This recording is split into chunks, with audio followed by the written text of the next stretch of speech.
হাদিসটি সকলেই মনোযোগ দিয়ে শুনুন। আন আবি হুরায়রা রাদিয়াল্লাহু তাআলা আনহু আন্না নবী সাল্লাল্লাহু আলাইহি ওয়াসাল্লাম قال, আবু হুরায়রা থেকে হাদিসটি বর্ণিত, তিনি বলেন আল্লাহর রাসূল সাল্লাল্লাহু আলাইহি ওয়াসাল্লাম বলেছেন, লা তাদখুলুনাল জান্নাতা হাত্তা তুমিনু, তোমরা ঈমানদার না হওয়া পর্যন্ত জান্নাতে প্রবেশ করতে পারবে না। অর্থাৎ জান্নাতে প্রবেশের জন্য ঈমানদার হওয়া শর্ত, অন্তরে ঈমান থাকতে হবে, তবেই জান্নাতে প্রবেশ করতে পারবেন। ওয়ালা তুমিনু হাত্তা তাহাব্বু, এবং পারস্পরিক ভালোবাসা যতক্ষণ পর্যন্ত গড়ে না উঠছে ততক্ষণ পর্যন্ত অন্তরে ঈমান আসবে না, তোমরা মুমিন হতে পারবে না।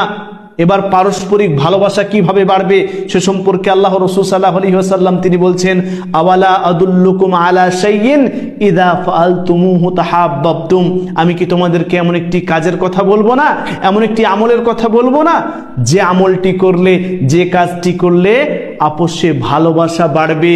আল্লাহ রাসূল সাল্লাল্লাহু আলাইহি ওয়াসাল্লাম তিনি বললেন, আফসুস সালাম বাইনাকুম, একে অপরকে বেশি বেশি করে সালাম দাও, সালামের প্রচার প্রসার বেশি করে করো। আজকে আমরা একে অপরকে সালাম দিই না, পরিচিত অপরিচিত সকলকেই সালাম দিতে হবে, তবেই একে অপরে ভালোবাসা বৃদ্ধি পাবে।